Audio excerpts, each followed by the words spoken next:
ہاں گورنگی ٹاؤن پہلی صف میں موجود ہے، قرآن الماری میں موجود ہے، پھر بھی موبائل پر قرآن پڑھ رہے ہیں، کیا یہ ٹھیک ہے؟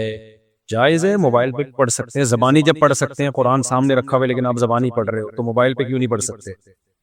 لیکن ثواب زیادہ مصحف میں پڑھیں، اس کی الگ برکت ہوتی ہے۔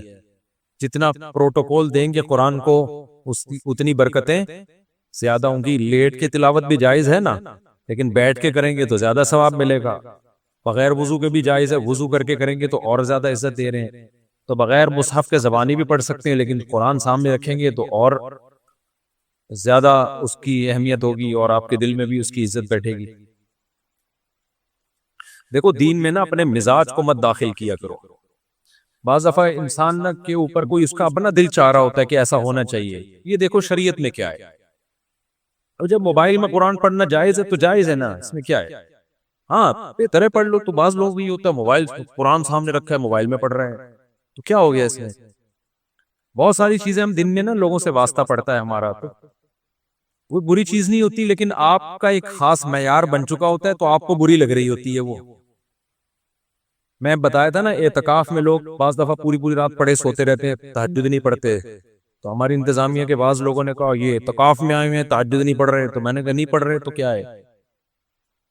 تو پڑھے رہنے تو فجر تو پڑھ رہے ہیں نا، پڑھ لیں اچھی بات ہے، ان کو سمجھاؤ، لیکن نہیں پڑھنے سے آپ کو تکلیف کیوں ہو رہی ہے؟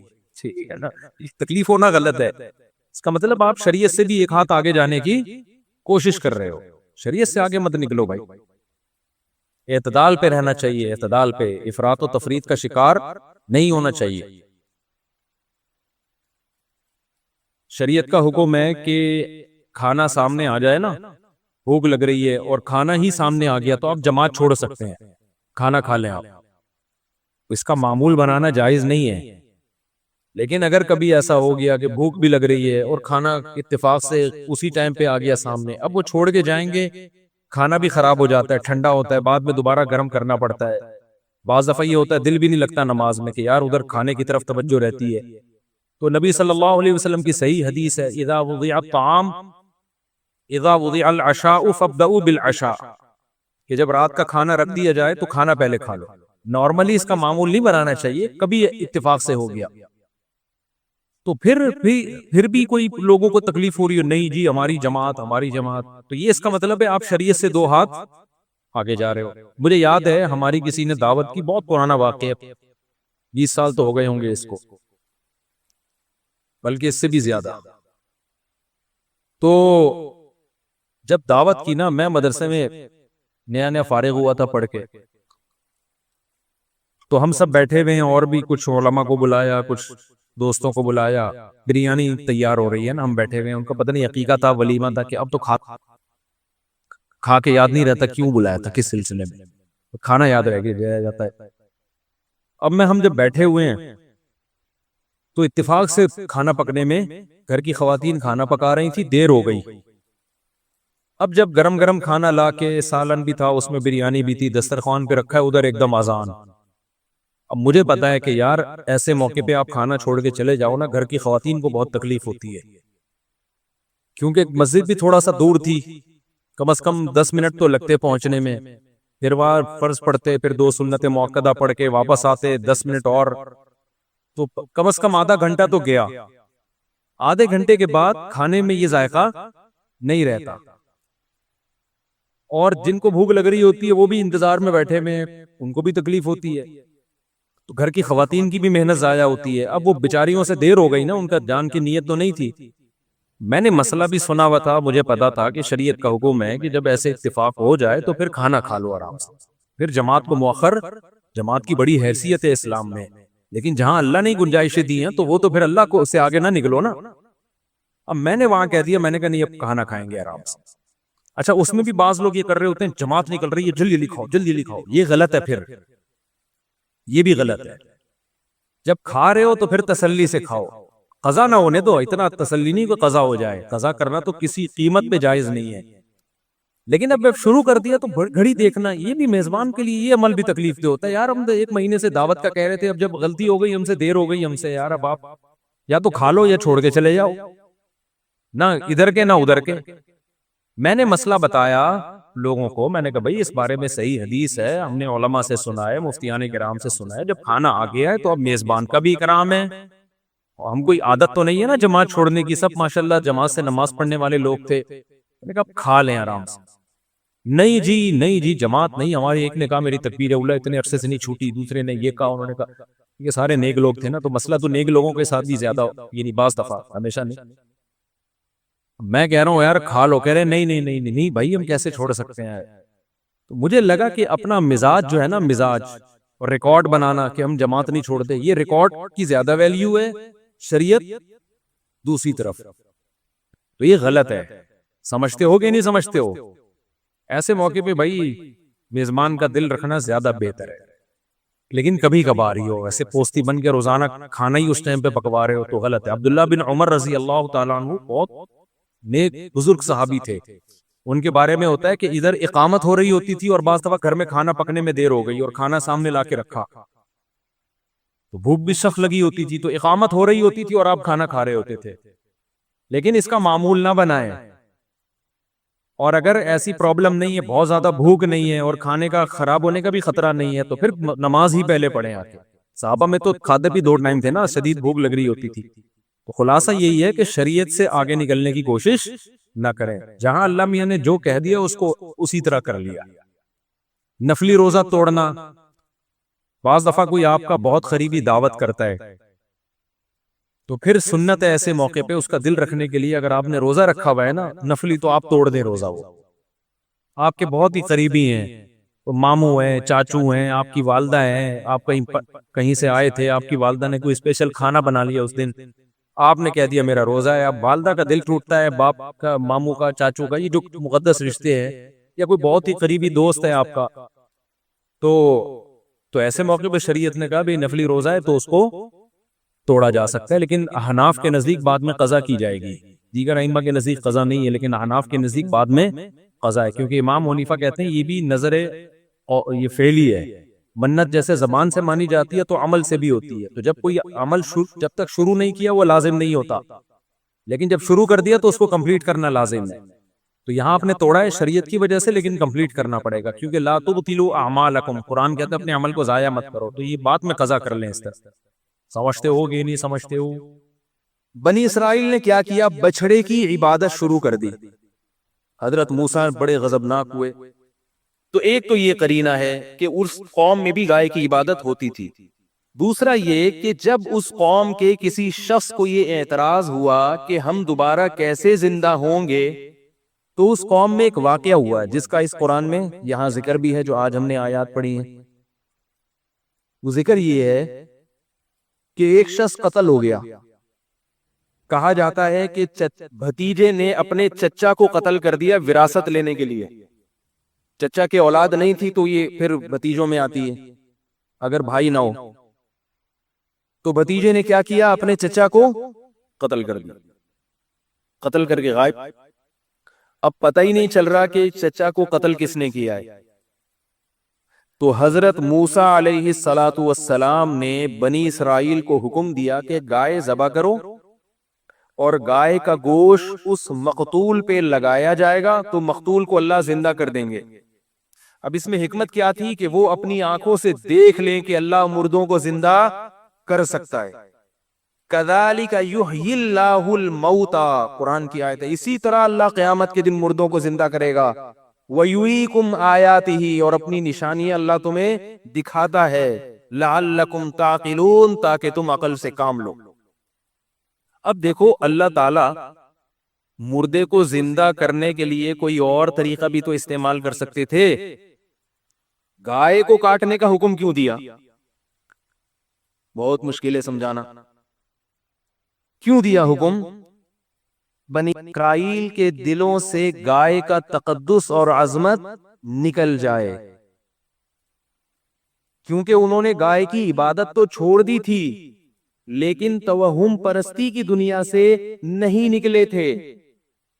جیسے میرے بیانات سننے والے عاملوں کے خلاف سن سن کے عقیدہ مضبوط ہو جاتا ہے، مگر پھر بھی دل میں کچھ کالا کالا رہتا ہے کہ کہیں کوئی کچھ کر نہ دے ہمارے اوپر، تو اس توہم پرستی کا علاج یہ ہے کہ جیسے اللہ نے بنی اسرائیل سے کہا کاٹو اس گائے کو، دیکھو کچھ بھی نہیں ہوگا، کاٹو اپنے ہاتھوں سے کاٹو، تو اسی طرح میں یہ کہتا ہوں کہ عاملوں کے خلاف صبح و شام بولا کرو، عاملوں کو جا کے بولا کرو کہ تمہارے پاس جتنے جن ہیں، چڑیل ہیں اور روحانی ٹوٹکے تمہیں جادو منتر آتے ہیں، میں بیٹھا ہوا ہوں، سارے تعویذ مجھے دو، میں اپنے شلوار کے نیفے میں رکھوں گا، اگر میرا ایک بال بھی خراب ہو گیا تو میرا نام بدل دینا۔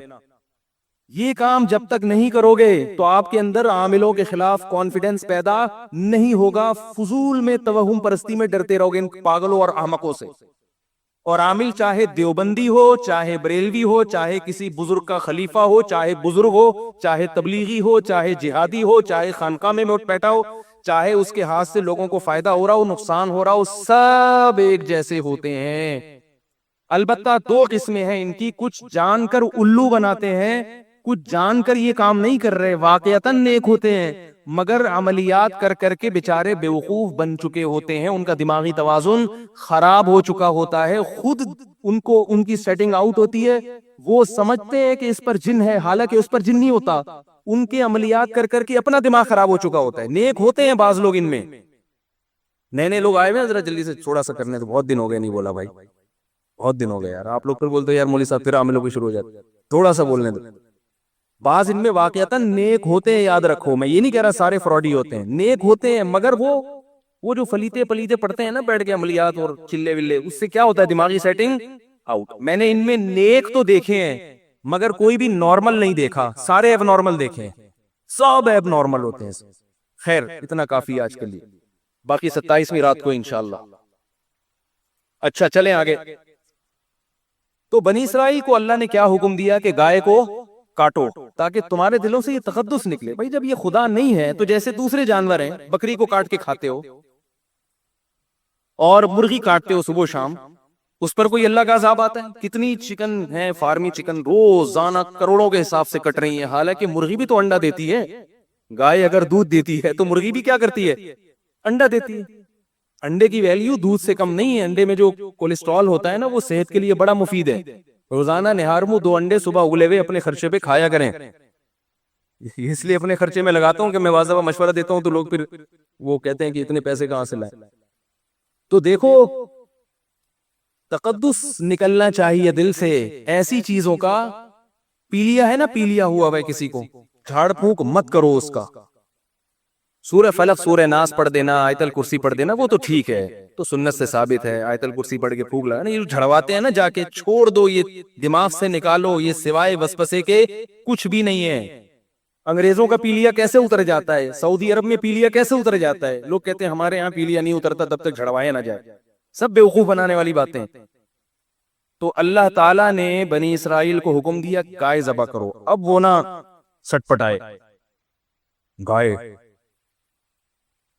ذبح کرو ہوئی، جیسے ہمارے یہاں کہتے ہیں نا پیلیا نہیں جھاڑنا، اب آپ 3 دن تک تو آپ کو میرا بیان یاد آئے گا، لیکن بچہ جب ٹھیک نہیں ہوگا پھر آئے گا یار ٹرائی کرنے میں کیا جا رہا ہے، ٹھیک ہے نا، ٹرائی کرنے میں کیا۔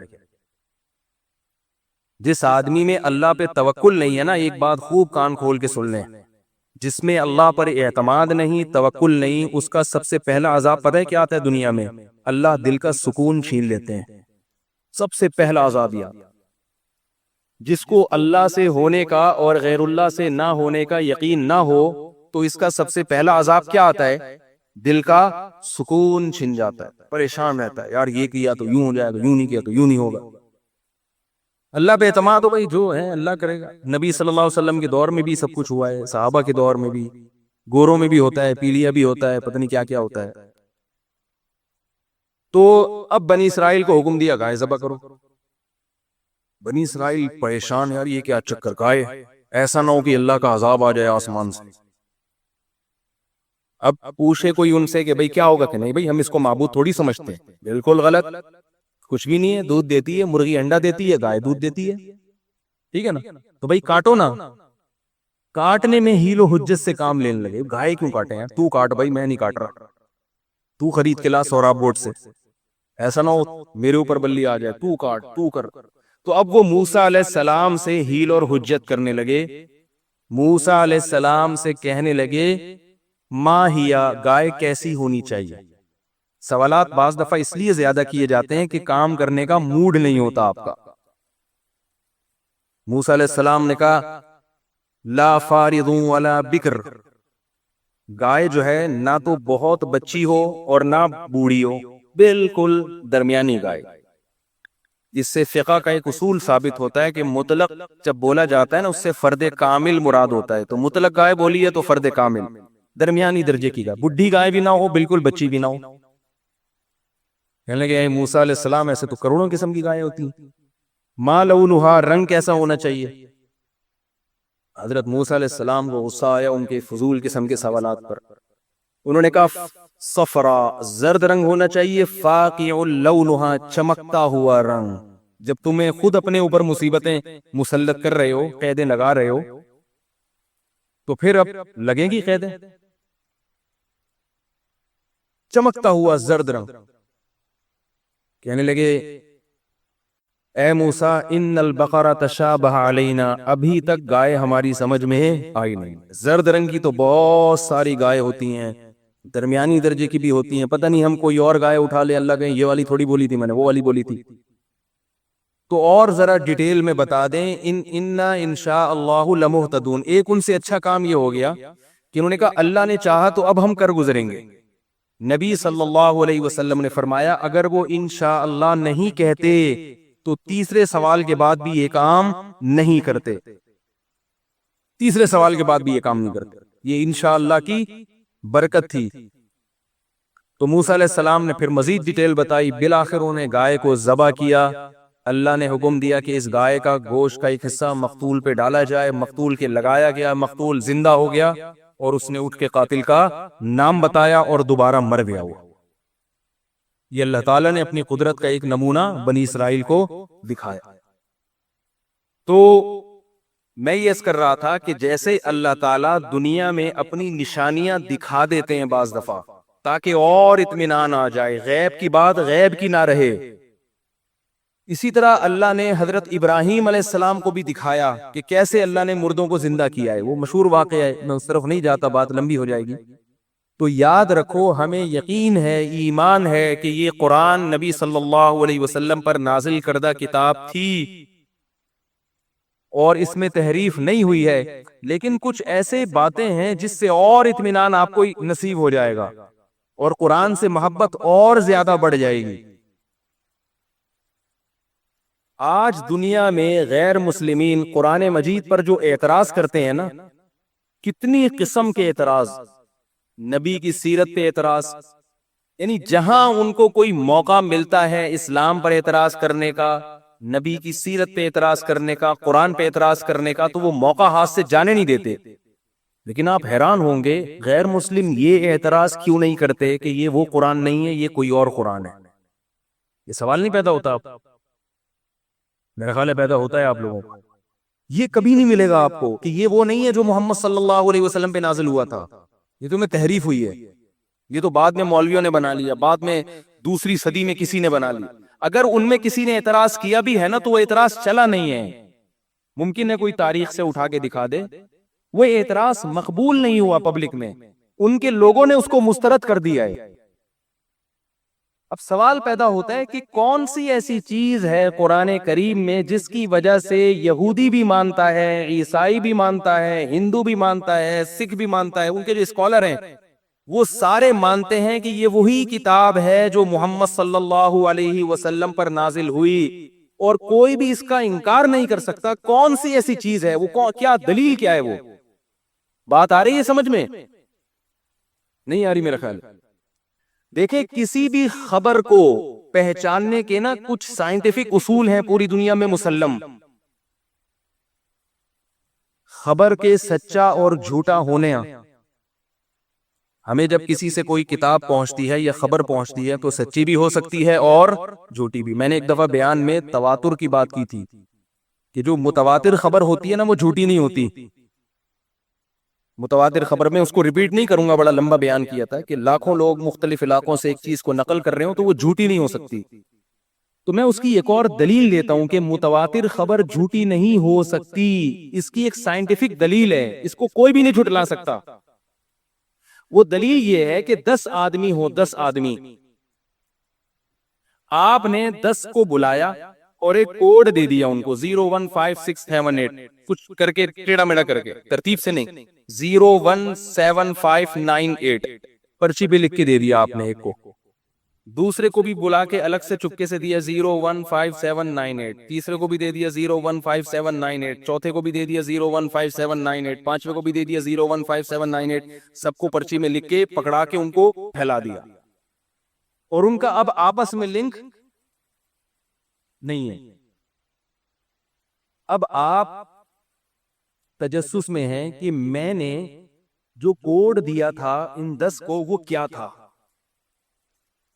جو کوڈ دیا تھا نا 015798 دیا تھا آپ کو نہیں پتا ہے. آپ دمشق میں گئے اس کے پاس, وہ مصر میں بیٹھا ہوا ایک آدمی, ایک دمشق میں بیٹھا ہوا, ایک شام میں بیٹھا ہوا, ایک کوفہ میں بیٹھا ہوا, ایک بصرہ میں بیٹھا ہوا ہے. آپ دمشق والے شخص کے پاس گئے اور آپ نے اس سے پوچھا کہ وہ جو کوڈ آپ کو طارق صاحب نے دیا تھا وہ کیا تھا. وہ کہتے ہیں 015798. آپ پھر گاڑی میں بیٹھے اور شام پہنچ گئے. اور یہ اس وقت کی بات ہے جب موبائل ایجاد نہیں ہوئے تھے. یعنی ایسا نہیں ہے کہ اس نے اس کو فون کر کے بتا دیا ہو یا اس نے اس کو فون کر کے بتا دیا ہو. پھر آپ شام پہنچے, پھر آپ مصر پہنچے, جہاں جہاں جا رہے ہیں سب کے پاس سے پرچی پہ بھی وہی کوڈ نکل رہا ہے, اور جس کو زبانی یاد ہے تو زبان پہ بھی وہی کوڈ نکل رہا ہے. تو یہ اس کی علامت ہے, اس کو دنیا میں کوئی بھی نہیں جھٹلا سکتا کہ بھائی جو اصل آدمی نے جو کوڈ بتایا تھا وہ کوڈ 100% یہی ہے, اس کے علاوہ کوئی اور نہیں ہے. اس میں کسی نے اپنی طرف سے تحریف نہیں کی ہے. اگر کی ہوتی تو ایک نے کی ہوتی, 2 نے کی ہوتی, 3 نے کی ہوتی, سارے کے سارے ایک پر کیسے متفق ہو گئے؟ نہیں یاری میرا خیال ہے بات. اب آپ مجھے بتائیں کہ 015798 کا آپ ایک تجربہ کریں. یہ تو میں نے ایک لفظ بتایا نا, آپ اس کے علاوہ کوئی اور لفظ 100 آدمیوں کو بٹھائیں, آپ ایک کے کان میں ایک کوڈ کہیں اور کہیں کہ یہ دوسرے کو بتاؤ. وہ دوسرے کو بتائے گا, وہ تیسرے کو بتائے گا, وہ چوتھے کو بتائے گا, سوے انسان پہ آ کے وہ تبدیل ہو چکا ہوگا. بہت مشکل ہے, کیا کریں یار. قاری امیر صاحب ان لوگوں کی سمجھ میں نہیں آ رہا. وہ سوے نمبر پہ جا کے تبدیل ہو چکا ہو. ہم جب چھوٹے بچے تھے تو ٹی وی میں ایک پروگرام آتا تھا, ایک بچہ دوسرے کے کان میں کوئی لفظ کہتا تھا, وہ دوسرے کے کان میں, وہ تیسرے کے کان میں, چوتھے, اور آخری میں آ کے وہ سارا تیا پانچا ہو چکا ہوتا تھا. کوئی کیا کہہ رہا ہے, کوئی کیا کہہ رہا ہے, تیسرا کچھ اور کہہ رہا ہے, چوتھا کچھ اور کہہ رہا ہے, پانچواں کچھ اور کہہ رہا ہے, چھٹا کچھ اور کہہ رہا ہے. ایک اتنا سا کوڈ جو 4-5 ہندسوں پر مشتمل ہے, اس کی 10 آدمیوں میں جب وہ ڈیوائیڈ ہوتا ہے تو اس کی حفاظت نہیں ہوتی, چینج ہو جاتا ہے. الحم سے لے کے والناس تک قرآن مجید ایک ایسا کوڈ ہے جو نبی صلی اللہ علیہ وسلم نے صحابہ کو بتایا, انہوں نے یاد کیا, لاکھوں ہزاروں صحابہ نے سمجھا, سیکھا, مختلف ملکوں میں پھیل گئے, ان کا آپس میں کنیکشن ختم ہو گیا. کوئی کوفہ میں چلا گیا, کوئی مدینہ میں رہا, کوئی مکہ چلا گیا, کوئی دمشق چلا گیا, کوئی مصر چلا گیا, کوئی آذربائیجان چلے گئے, کوئی افغانستان چلے گئے, کوئی پشاور تک میں قبریں ملتی ہیں, پوری دنیا میں پھیل گئے. انہوں نے ایک دوسرے کو سینہ بسینہ وہ منتقل کیا. پھر ان کے کروڑوں لاکھوں شاگرد پوری دنیا میں, ان کا آپس میں کوئی لنک نہیں تھا, کوئی گوگل نہیں تھا کہ سب نے گوگل سے اتار لیا ہو, کہ صحابی نے گوگل پہ اپلوڈ کر دیا اور باقی سب نے گوگل سے اتار لیا.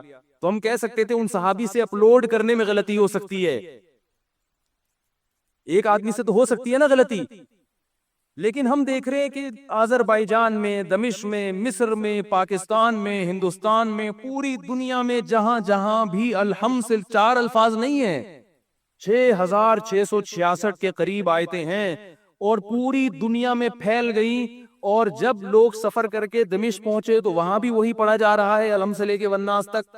مکہ میں بھی وہی پڑھا جا رہا ہے, چیچنیا میں بھی وہی پڑھا جا رہا ہے, چائنا میں بھی وہی پڑھا جا رہا ہے, یورپ میں بھی, ناروے میں بھی, جرمنی میں بھی.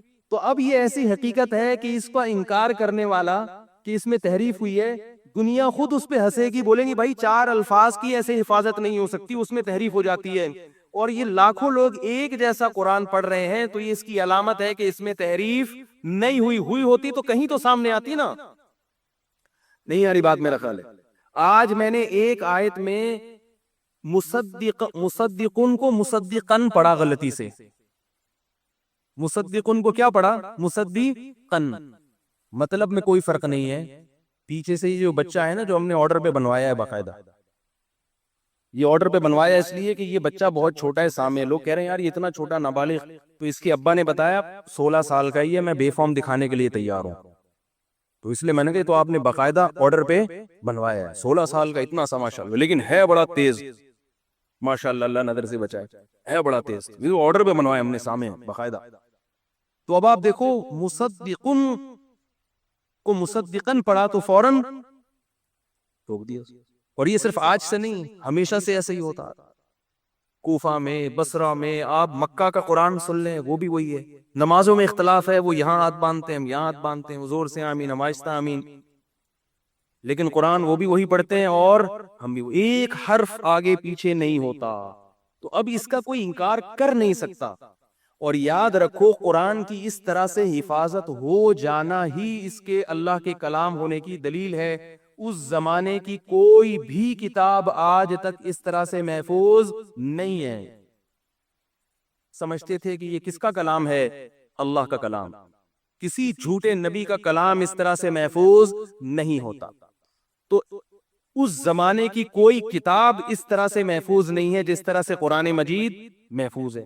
ایک بات. دوسری بات, اس زمانے میں جتنی زبانیں تھیں وہ زبانیں اس کو وہ بھی پوری طرح محفوظ نہیں ہے. لیکن آپ اندازہ لگاؤ کہ اللہ نے قرآن کی الفاظ کی حفاظت کے لیے الفاظ کو محفوظ کیا, اور قرآن کے میننگ کی حفاظت کے لیے عربی زبان کو محفوظ کر دیا. ایک انگریز نے یہ دعویٰ کیا ہے کہ قرآن میں لفظی تحریف نہیں ہے لیکن قرآن کے مطلب میں تحریف ہے, مطلب میں. اور اس نے دلیل یہ دی ہے کہ ایک ہی آیت کی مختلف تفسیریں کیوں ہوتی ہیں. دلیل سمجھ رہے ہیں بات کی. اس نے کہا دیکھو بھائی ایک ہی آیت ہے, ایک مفسر اس کی ایک تفسیر کرتے ہیں, دوسرے مفسر اس کی دوسری تفسیر کرتے ہیں, تو یہ اس کی علامت ہے کہ اس میں معنوی تحریف ہوئی ہے. لفظ تو وہی ہے لیکن مطلب میں گڑبڑ کی ہے ان لوگوں نے. مجھ سے کسی نے پوچھا, میں نے اس کا فوراً جواب دیا. میں نے کہا اگر کسی آئین میں, قانون میں, کوئی قانون لکھا ہوا ہو, عدالت میں وکیل اس قانون کا مطلب بتائے اور اس پہ دوسرا وکیل اعتراض کرے کہ نہیں میری نظر میں اس کا یہ مفہوم نہیں یہ مفہوم ہے, تو کیا آپ کو اس کو یہ کہیں گے کہ پاکستان کے قانون میں مطلبی تحریف ہو چکی ہے؟ کیا یہ کہیں گے؟ یہ تو پھر دنیا کا کوئی قانون اس سے محفوظ رہا ہی نہیں ہے. وکیل تشریح کرتے ہیں نا قانون کی, جج صاحب یہ جو شق ہے نا پاکستان قانون کی, اس شق کا یہ مطلب ہے, دوسرا کہتا ہے نہیں یہ مطلب ہے. تو کیا مطلب؟ قانون میں معنوی تحریف ہو گئی؟ کیا تحریف نہیں ہوئی ہے. اس میں یا تو دونوں احتمال ہوتے ہیں, یا ایک مطلب صحیح ہوتا ہے دوسرا غلط ہوتا ہے. تو وکیل پھر دلیل سے ثابت کرتا ہے کہ یہ والا مطلب صحیح ہے اور دوسرا والا مطلب غلط ہے. تو ایسے ہی مفسرین کی رائے میں جب اختلاف ہوتا ہے, یا تو وہ اختلاف اس نوعیت کا ہوتا ہے کہ قرآن کی آیت کے وہ دونوں مفہوم نکل رہے ہوتے ہیں اور اللہ نے دونوں مفہوم رکھے ہوتے ہیں اس میں تاکہ اس میں لچک رہے, لچک. اور یا بعض دفعہ ایسا ہوتا ہے کہ ایک مفہوم صحیح ہوتا ہے دوسرا مفہوم غلط ہوتا ہے. تو جو صحیح مفہوم ہوتا ہے اس پر دلائل قائم ہوتے ہیں, دلائل پھر دلیل سے ثابت کیا جاتا ہے کہ یہ والا صحیح ہے اور دوسرا والا غلط ہے. تو تشریح میں اختلاف ہو جانا یہ اس کا یہ مطلب ہرگز نہیں ہوتا کہ اس میں معاذ اللہ کیا ہو گئی ہے, تحریف ہو گئی. تو میں جلدی سے 5 منٹ میں اپنی بات کو سمیٹ کے ختم کرتا ہوں.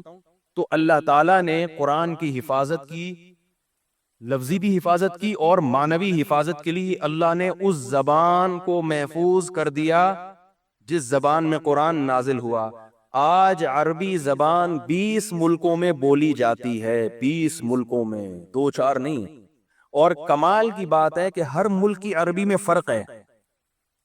سعودی عرب میں جائیں گے وہ عجیب سی عربی, عام عوام عجیب سی عربی بول رہی ہے. مصر میں جائیں گے عجیب سی عربی. ایک مصری آیا وہ کہنے لگا اللہ اکبر. میں نے کہا اکبر کیا ہوتا ہے بھائی؟ اکبر کو کیا بولتے ہیں؟ اکبر. سوڈان میں الگ ہے, شام میں الگ ہے. لیکن کمال کی بات یہ ہے کہ جو قرآنک عربی ہے نا وہ سمجھتے سب ہیں. سعودیہ میں بھی سمجھی جاتی ہے, مصر میں بھی سمجھی جاتی ہے, سوڈان میں بھی سمجھی جاتی ہے. اس کی مثال ہے جیسے اردو صرف کراچی میں بولی جا رہی ہے پاکستان میں, اصل صرف کراچی میں ہی ہے, کہیں بھی نہیں.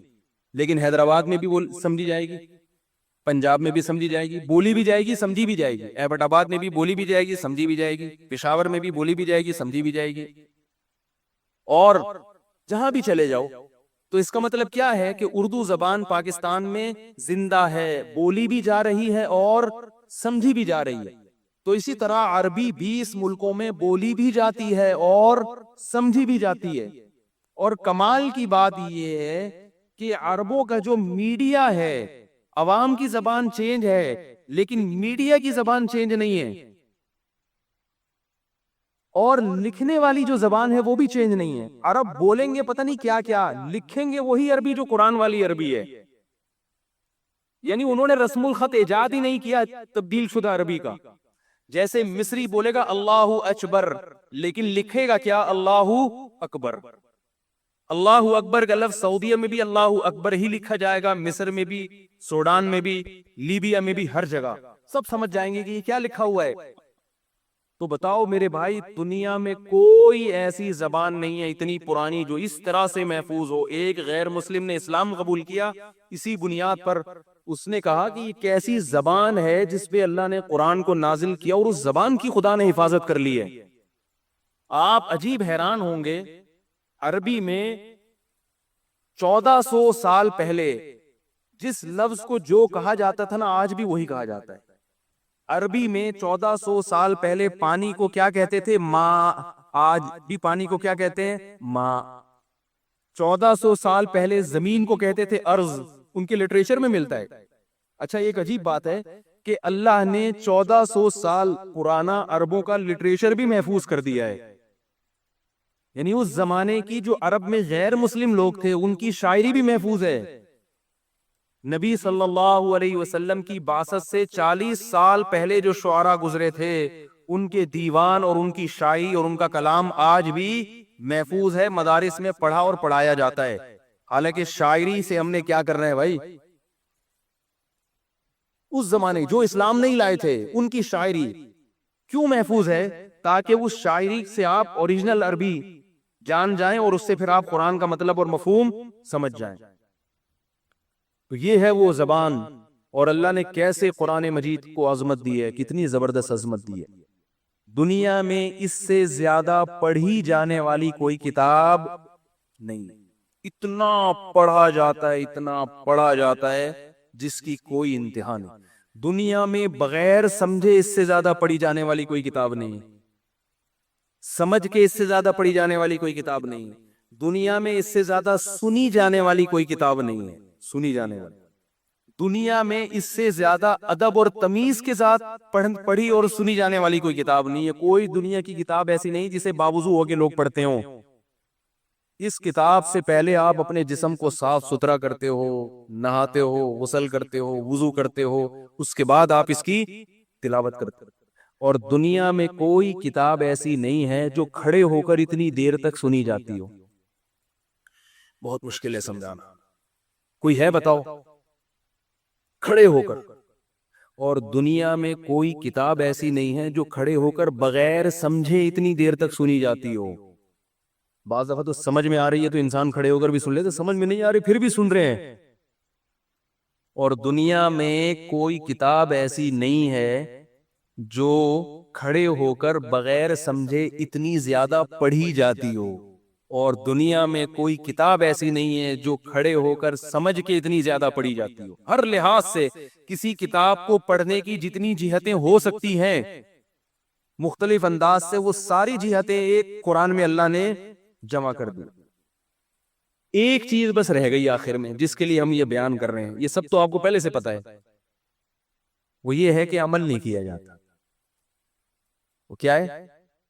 لیکن ایک بات آپ کو بتاؤں میں، ٹھیک ہے 100% عمل نہیں ہوتا، لیکن دوسری کتابوں سے اگر کمپیئر کیا جائے تو دنیا میں کسی کتاب کے آرڈرز اور اس کے احکامات کو اتنا فالو نہیں کیا جاتا جتنا قرآن مجید کو فالو کیا جاتا ہے. یہ ضرور ہے کہ ہم لوگ 100% نہیں ہیں، لیکن اگر کمپیئر کریں دوسری کتابوں سے تو کسی کتاب کو اتنا فالو نہیں کیا جاتا، کسی کتاب کے اتنے فالوورز نہیں ہوتے جتنے قرآن مجید کے ہیں. تو بھائی ایسا ہی نہیں ہو گیا، اس کے پیچھے کوئی ہاتھ ہے. میں ایک واقعہ سنا کے اپنی بات کو ختم کرتا ہوں.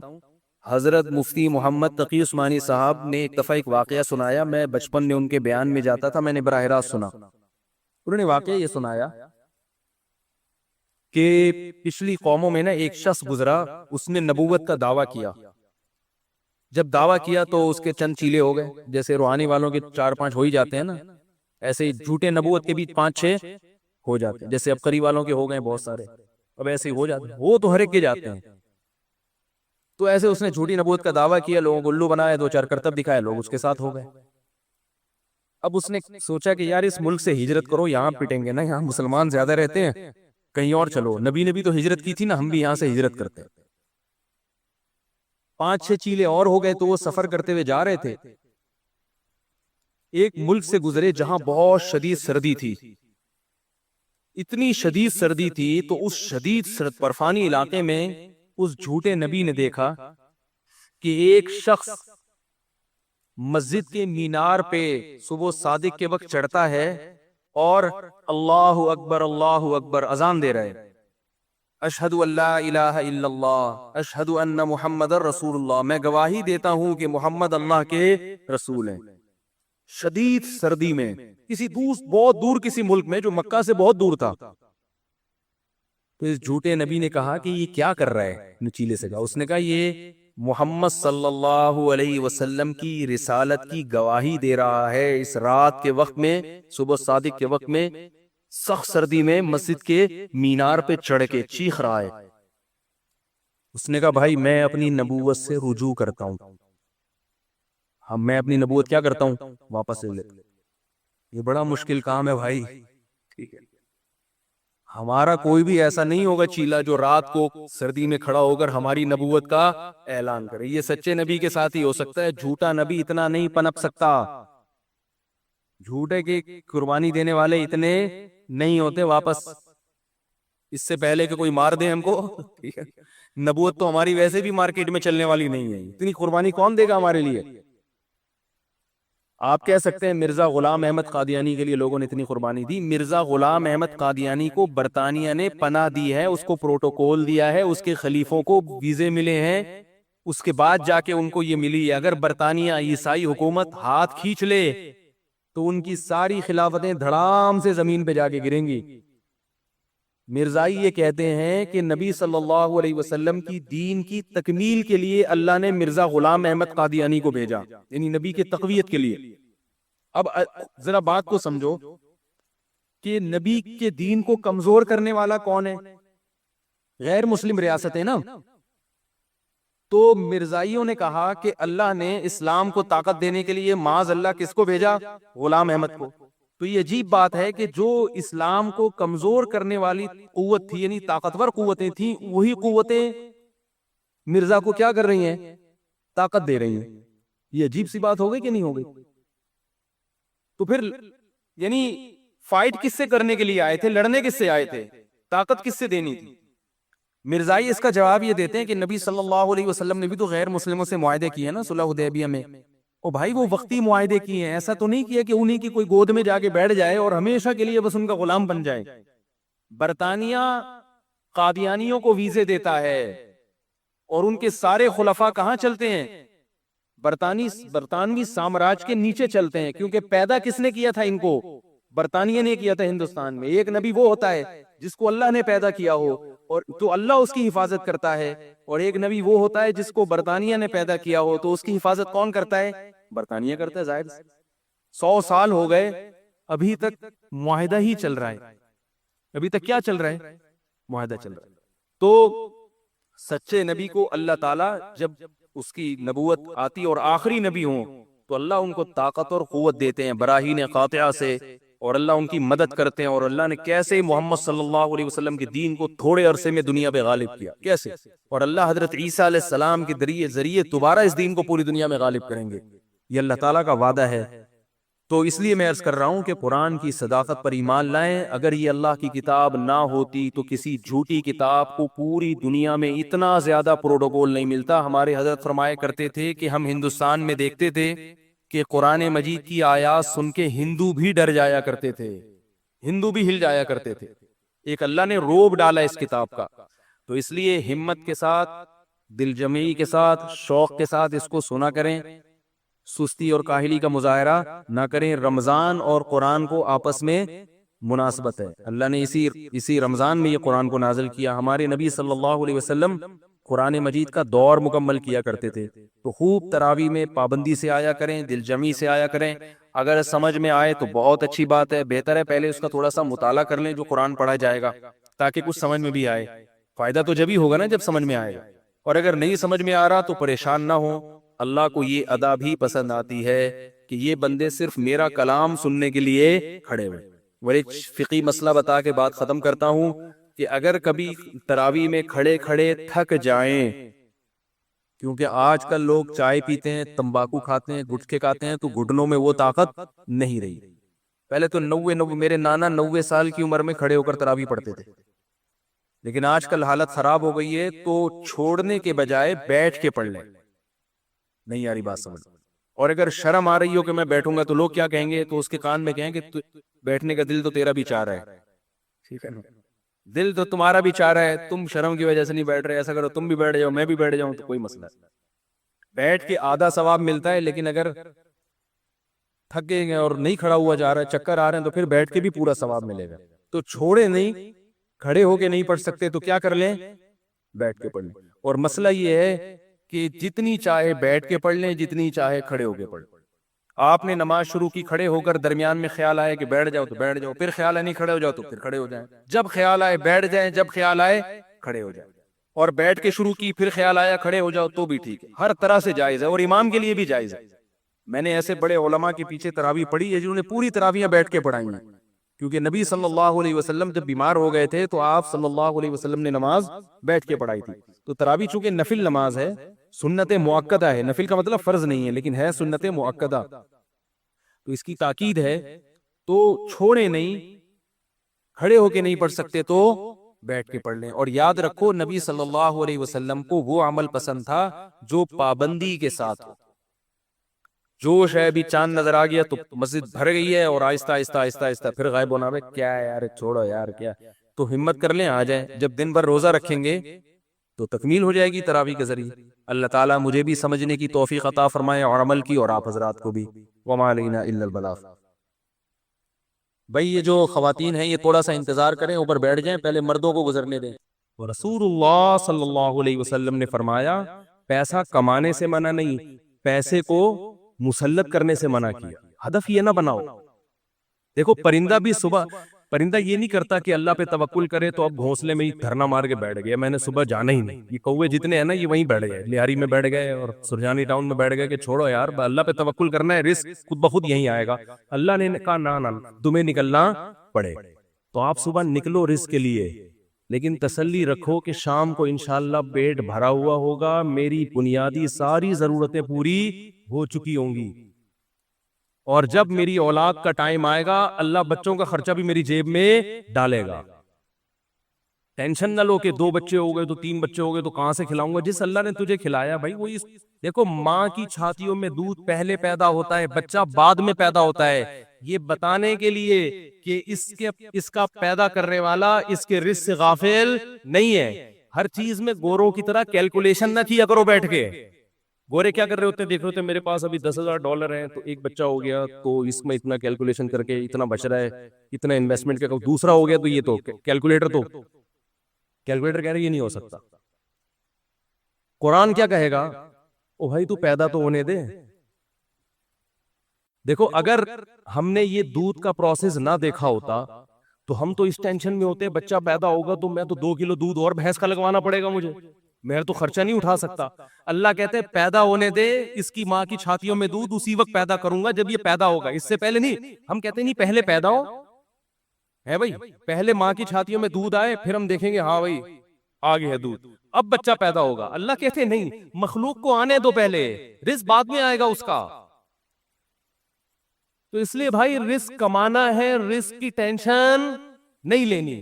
اب آپ کہہ سکتے ہو کہ ٹھیک ہے ہم رزق کی ٹینشن نہیں لیتے، کماتے ہیں، لیکن ہم تو دیکھ رہے ہیں کمانے کی کوشش کر رہے ہیں، وہ وسیم بھائی کے پاس تو اتنا پیسہ آ گیا، فلاں کے پاس تو اتنا آ گیا، میں وہیں کا وہیں کھڑا ہوں۔ ہمارے کزن تھے کیا ہے، وہ تھے سے نہ بن جائے، وہ اکثر کہا کرتے تھے یہ بات تو کہتے تھے، اب نہیں کہتے، اللہ کا شکر، اب دیندار ہے. کہتے یار مجھے ٹینشن اس بات کی نہیں ہے کہ میرے پاس پیسہ نہیں ہے، مجھے ٹینشن اس بات کی ہے کہ میرے جتنے دوست ہیں اس کے پاس آ گیا اور میں وہیں کا وہیں. یہ ایک مستقل ٹینشن ہے. دیکھو اس کا نبی صلی اللہ علیہ وسلم نے حل کیا بتایا، پرندے کی مثال دی ہے. پرندہ کمپٹیشن میں کبھی بھی نہیں آتا، سمجھ رہے ہیں؟ پرندہ یہ نہیں کرتا کہ وہ والے چڑیا نہیں، وہاں جگہ اس لوکیشن پہ گھونسلہ بنایا بحریہ ٹاؤن کے قریب اور میں لیاری ندی کے اوپر گھونسلہ، نا نا نا نا نا. پرندہ کہتے ہیں میرے لیے، میرے بچوں کی حفاظت کے لیے مجھے گھونسلہ چاہیے، لوکیشن کو وہ زیادہ اہمیت نہیں دے. میں دشمنوں سے میری حفاظت رہے، ٹھیک ہے نا، سردی گرمی سے میری حفاظت رہے. میں نہیں کہہ رہا آپ لیاری ندی کے اوپر گھر بنائیں، وہ تو حفاظت نہیں رہے گی آپ کی، کیونکہ ندی تو ندی ہے نا. تو آپ نے یہ سوچنا ہے کہ مجھے اپنے گھر میں تحفظ کے ساتھ، گھر والوں کے ساتھ رہنے کے لیے چھت چاہیے. یہ چھت اللہ انشاءاللہ میسر کرے گا، چاہے اپنی ہو چاہے کرائے کی ہو. یہ ٹینشن نہیں لینا ہے، یہ ٹینشن کہ میری اپنی چھت ہو کرائے کی نہ ہو، یہ آپ کی بنائی ہوئی ٹینشن ہے. اللہ نے اس رزق کا وعدہ آپ سے نہیں کیا ہے، یہ غریبی ہے، یہ غریبی ہے. بنیادی ضرورت آپ کی سالن روٹی ہوتی ہے نا. ارے بھائی آپ گئے ہوٹل میں نہاری لے آؤ، 2 روٹی لے آیا، نہاری لے آیا، ایک گریبی منگوا لو گے، 2 منگوا لو گے، اس کے بعد کہے گا بھائی یہ گریبی ہے، اصل جو پیسے تھے نا وہ پلیٹ کے تھے. اب آپ نے گریبی کو مقصود بنا لیا، آپ جاتے ہی گریبی پہلے منگوا رہے ہو کہ یار 2 نہاری کی گریبیاں لے آ. اس کو غصہ آئے گا بھائی گریبی تو ضمناً ہوتی ہے. آج جو گریبی تھی نا، ذاتی گھر گریبی ہے، بنیادی ضرورت نہیں ہے. گاڑی گریبی ہے، بنیادی ضرورت W11 میں بہت اچھی طرح سے پوری ہوتی ہے. ہم نے تو بھائی 20 سال W11 میں سفر کیا ہے اور اللہ کی قسم اب ترستے ہیں کہ W11 میں بیٹھے، لیکن اب شہرت اتنی ہو گئی کہ وہ بیٹھ نہیں سکتے. اب وہ W11 والا بھی اٹھ کے آ جائے گا کہ میں نہیں چلا رہا، گپ شپ کر رہا ہوں آپ سے. ورنہ عامر بھائی W11 کا مزہ آپ نے لیا ہوگا نا. W11 کراچی کی بہترین سوغات ہے بھی G7 4L میں اللہ دشمنوں کو بھی نہ بٹھائے. جس طرح وہ چلاتا ہے نا اتنی بڑی بس کو، ہم تو جب بھی بیٹھے 2 فٹ اچھل کے. ہمارے ایک جاننے والے ریٹائر آفیسر تھے، لیفٹیننٹ تھے، وہ بیچارے کراچی کی بس میں نا کہ پچھلی سیٹ پہ بیٹھ گئے. اسپیڈ بریکر پہ جب اچھل کے دھڑام سے نیچے گرے، ان کی ریڑھ کی ہڈی میں مسئلہ ہو گیا، اسی میں ان کی موت واقع ہوئی ہے. اور نیوی کا آفیسر بیچارہ جنگوں میں شہید نہیں ہوا، جنگوں میں شہادت نہیں ملی ہے، کراچی کی بس میں اٹھا کے پٹکائے اور انا للہ. تو رسول اللہ صلی اللہ علیہ وسلم نے فرمایا جس نے دنیا کو ہدف نہیں بنایا، ضرورت سمجھا میری بنیادی ضرورت 2 وقت کی روٹی ہے، میری بنیادی ضرورت کسی اچھے علاقے، اچھے سے مراد جہاں چرسی ہیروئن چی نہ رہتے ہوں، ذرا پڑھے لکھے لوگ ہوں، ایسی جگہ پہ مجھے گھر مل جائے جہاں چھت ہو، جہاں بنیادی ضرورتیں پوری ہو. بس یہ بیسک ضرورت، چاہے وہ اپنا ہو چاہے وہ کرائے کا ہو. اور نبی نے فرمایا کہ جس شخص کو 2 وقت کی روٹی مل گئی، پیٹ بھر کے، سر چھپانے کی جگہ مل گئی، اور جسم کسی بڑی بیماری سے محفوظ تھا اس کا. اور ویسے بتاؤں جب یہ لائف اسٹائل ہوگا نا تو جسم بڑی بیماری سے محفوظ ہی ہوتا ہے عام طور پر. جسم کسی بڑی بیماری سے محفوظ تھا تو آپ صلی اللہ علیہ وسلم نے فرمایا یہ ایسا ہے گویا پوری دنیا کی دولت سمیٹ کے اللہ نے اس کے قدموں میں رکھ دی ہو.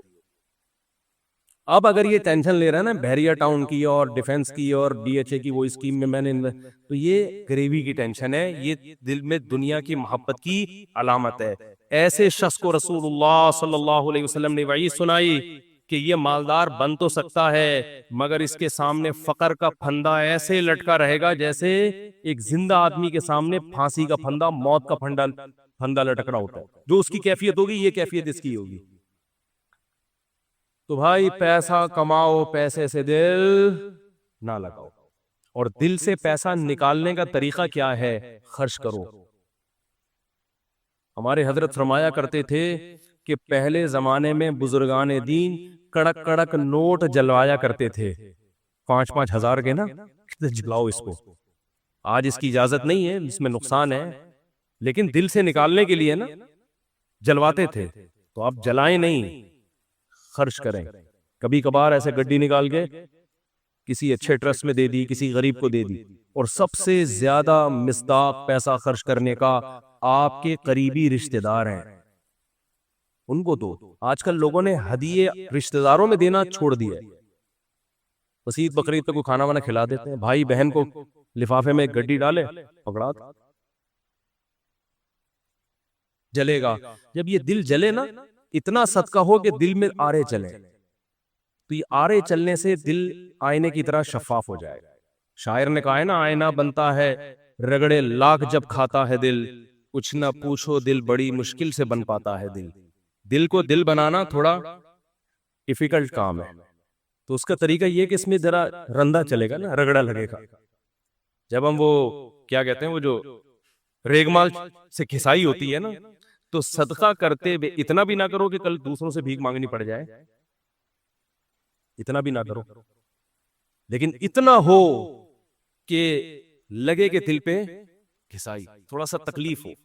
رسول اللہ صلی اللہ علیہ وسلم نے فرمایا سب سے افضل صدقہ یہ ہے تأمل الغنا وتخشى الفقر, کہ آپ کو یہ ہو کہ اگر میں نے صدقہ کیا تو ہو سکتا ہے میں غریب نہ ہو جاؤں کل, اور اگر نہیں کیا تو اس پیسے سے مزید پیسہ بنا لوں گا.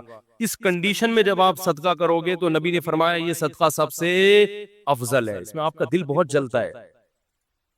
اور اللہ کا وعدہ ہے کہ جو اللہ کے لیے دیتا ہے وہ غریب تو ہوتا ہی نہیں. صدقے سے کبھی مال ہم نے کبھی نہیں کسی سخی آدمی کو غریب ہوتے دیکھا. تو اس سے دنیا کی محبت کم ہوگی. حدیث مکمل کر کے بس بیان ختم کرتا ہوں. فرمایا جعل اللہ فقرہ بین عینی وفرق علیہ شملا, جب دولت کو ہدف بنائے گا, مسلط کر لے گا, تو فقر کا پھندا اللہ اس کے سامنے لٹکا دے. ہر وقت ڈر لگا رہے گا یار میں غریب نہ ہو جاؤں, پیسہ ہے, پلاٹ پڑے ہوئے, لیکن ڈر لگا رہے گا یار میں غریب نہ ہو جاؤں. دوسرا فرمایا وفرق علیہ شملا, اس کی فکروں کو اللہ بکھیر دیں گے. اتنی ٹینشن ہے, یہ کام بھی ہو جائے, یہ بھی صحیح ہو جائے, یہ والا بھی ہو جائے, پتہ نہیں سارے کام ٹھیک ہوں گے, ایک اٹکا ہوا ہوگا اس کی وجہ سے ٹینشن. وہ یہ نہیں دیکھ رہا کہ میرے سارے کام ٹھیک ہو رہے ہیں, چلو ایک نہیں ہوا تو کیا ہے. تو اس کی فکروں کو اللہ بکھیر دیں گے, اسے پتہ نہیں چلے گا میری اصل ٹینشن ہے کیا, مجھے سکون ملے گا کس چیز میں, اتنی فکریں. اور فرمایا وَلَمْ يَأْتِهِ مِنَ الدُّنْيَا إِلَّا مَا قُدِّرَ لَهُ, اور جس دنیا کے پیچھے بھاگ رہا ہے ضروری نہیں کہ وہ بھی مل جائے, ملے گی اتنی جتنی اس کے مقدر میں اللہ نے لکھ دی. یہ جو دنیا کے پیچھے بھاگ رہے ہوتے ہیں تو سب کو پیسہ تھوڑی مل جاتا ہے, بہت سے تو وہی موت تک روڈیں ہی ناپتے رہتے ہیں, سڑکیں ناپتے رہتے ہیں, ہاتھ میں کچھ بھی نہیں آتا ان کو. فرمایا ملے گا اتنا جتنا اللہ نے لکھ دیا, تو ٹینشن لینے سے کوئی فائدہ نہیں. تو ٹینشن نہیں لو. آپ کو کیوں نہیں بھائی, آپ کو صبح آپ نے پراٹھا کھا لیا انڈے کے ساتھ, دوپہر کھانا مل گیا, رات کھانا مل, ضرورت تو 2 وقت کی تھی, مل 3 وقت رہا ہے, انجوائے کرو, مزہ ہے, کیا خیال ہے. ہاں بیگم ٹینشن دیتی ہے, یہ بڑا مسئلہ ہے نا شادی شدہ آدمی.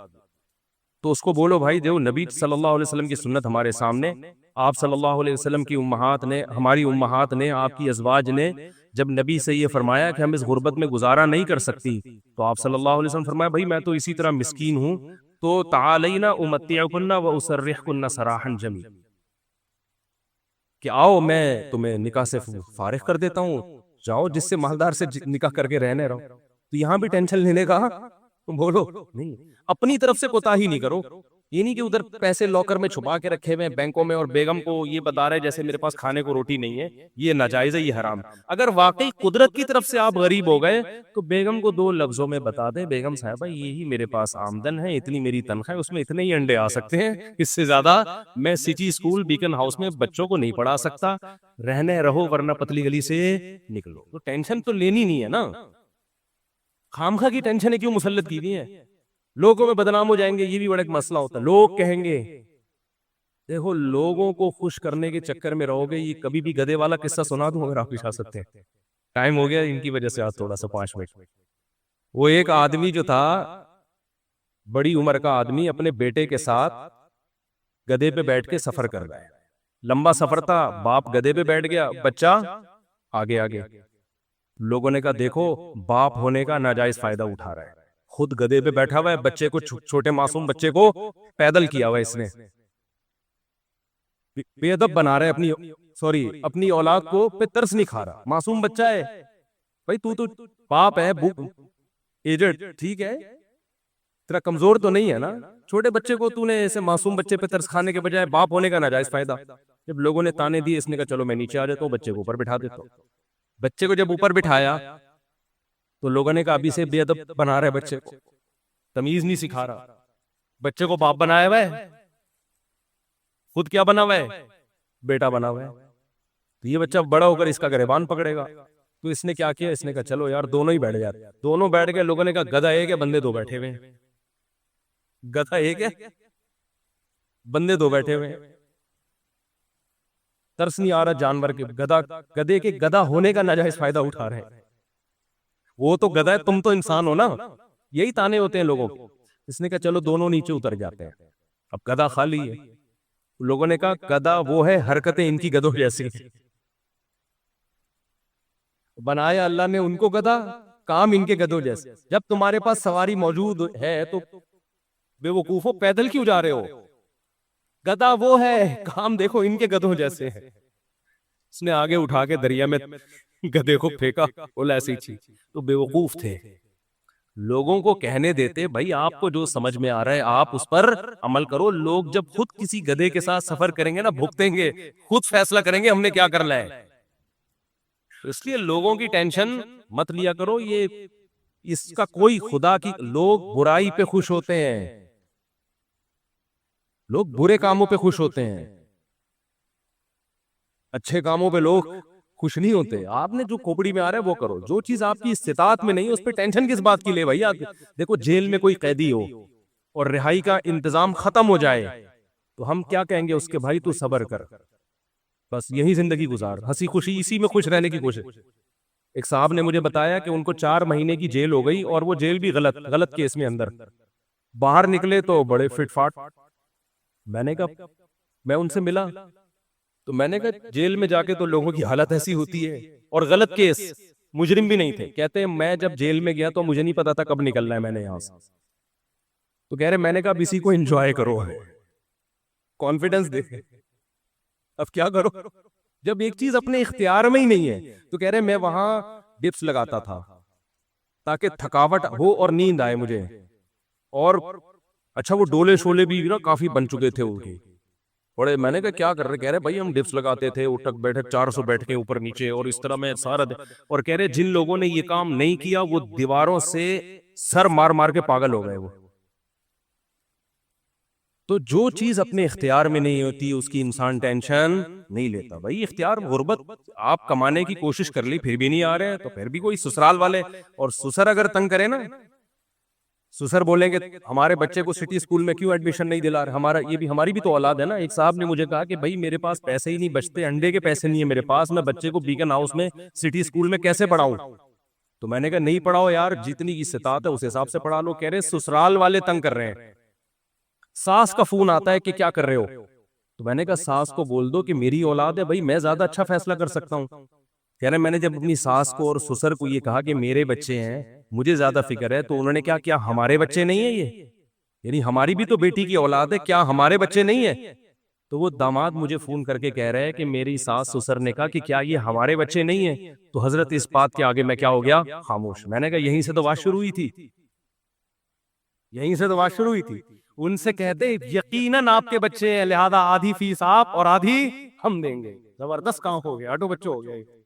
میں نے کہا انہوں نے تو خود جواب دے دیا, فری پھوکٹ کے بچے تو سارے محلے کے اپنے بچے بنا لو. میں نے کہا ان سے بولو سٹی اسکول کی آدھی فیس آپ دیں گے کیونکہ آپ کے بچے بھی ہیں, ورنہ صرف مشورے کی حد تک نہیں ہوتا یہ. تو میں نے کہا بھائی ٹینشن نہیں لے, جتنی تیرے اندر گنجائش ہے ٹھیک ہے, نہیں ہے تو نہیں ہے. تو اللہ سے دعا ہے وقت پورا ہو گیا. ٹاپک پھر اگلے ہفتے انشاءاللہ مکمل کریں گے. اللہ تعالی ہم سب کو سمجھنے کی, عمل کی توفیق عطا فرمائے. وما علینا الا البلاغ.